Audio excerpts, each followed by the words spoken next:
Adrian Deli għandu bżonn il-ħin u se jtawwal kemm jista' sakemm tiġi l-elezzjoni ġenerali għax dak il-mument ikun tard wisq għall Partit Nazzjonalista biex jinbidel il-kap. Hekk iddeskriva l-mossa tal-kap Nazzjonalista Adrian Delija l-opinjonista Ranier Fsadni li jqabbad lill-eks Ministru Nazzjonalista Luis Galea biex jagħmel riforma politika fil-Partit Nazzjonalista. Fuq The Times of Malta Ranier Fsadni qal li Adrian Delija mhux kap popolari. Innota li t-tesserati tal-Partit Nazzjonalista jistgħu jivvutaw biss f'elezzjoni għal kap wara li jkunu ilhom semtejn imsebħin fil-Partit Nazzjonalista. Fakkar li wara li Delija ħatmun tal-partit kienu bosta li ssibħu fil-partit, iżda dawn ma jistgħux jivvutaw qabel Settembru li ġej.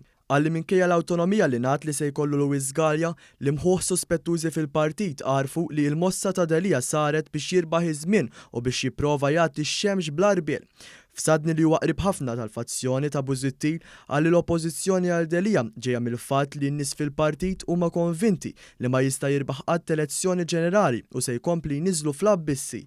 Kiteb li l-Partit Nazzjonalista hemm nuqqas ta' motivazzjoni u mkisser iżda skontu m'hemmx fazzjonijiet. Ftit ġimgħat qabel jitlaqqa l-Kunsill Ġenerali Ranier Fsadni kiteb li kien hemm ħafna kunsilliera li bdew jaħsbu sabiex jivvutaw kontra Adrian Delija iżda issa qed idurilhom.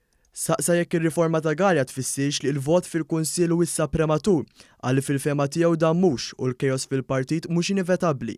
Għalli l-kunsillier għandhom jesprimu fiduċja fejn Adrian Delija biss jekk jemmnu li r-riforma ta' Galea tkun suċċess u għalhekk Delija ma jibqax pis għall Partit Nazzjonalista.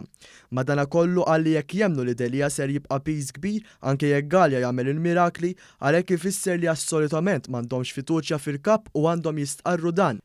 Sostna li l-Kunsill Ġenerali jirrappreżenta s-sidin veri tal-Partit Nazzjonalista u sostna kif jista' jkun hemm kejos għalihom biex jasserixxu l-awtorità tagħhom. F'botta ċara l-infazzjoni ta' Delija qal li l-aġenti tal-kejos huma dawk li sfidaw il-leġittima tal-Kunsill Ġenerali.